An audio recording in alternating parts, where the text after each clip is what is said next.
विडी उद्योगात काम करणाऱ्या महिला कामगारांचे प्रायव्हेट फंड व पेन्शन लाभार्थींचे खासगी दलालांकडून फसवणूक होत आहे.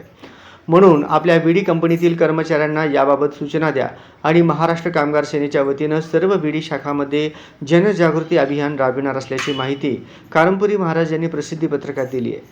साबळे वाघेरे कंपनीचे व्यवस्थापक बाळासाहेब जगदाळे यांना दिलेल्या निवेदनात या विषयास अनुसरून विनंती करण्यात येते की आपल्या विडी कंपनीत काम करणाऱ्या महिला विडी कामगार रिटायर झाले किंवा स्वेच्छानिवृत्ती राजीनामा दिलेल्या कामगारांना केंद्रीय कामगार मंत्रालयाच्या प्रायव्हेट फंड विभागाकडून पेन्शन व प्रायव्हेट फंड मिळतो.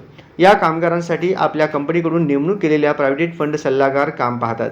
असे असताना कंपनीतील कर्मचारी, ब्रँच मॅनेजर, चेकर, पानवाला, तंबाखूवाला व इतर कर्मचारी त्यांच्या हितसंबंधातील असलेल्या माणसाकडे महिला कामगारांना जाण्यास सांगतात.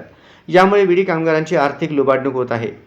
तरी माननीयांना विनंती की आपल्या कंपनीतील ब्रँच कर्मचाऱ्यांकडून होणारा असे गैरप्रकार थांबवून विडी कामगारांचे होणारे आर्थिक नुकसान थांबावे ही विनंती, असे नमूद केले आहे. साबळे वाघेरे विडी कंपनीचे व्यवस्थापक जगदाळे यांना निवेदन देणाऱ्या शिष्टमंडळात विष्णू कारंपुरी महाराज, रेखाताई आडकी, विठ्ठल कोराडकर, गुरुनाथ कोळी, गणेश म्हणता, श्रीधर आडकी आदींचा समावेश होता.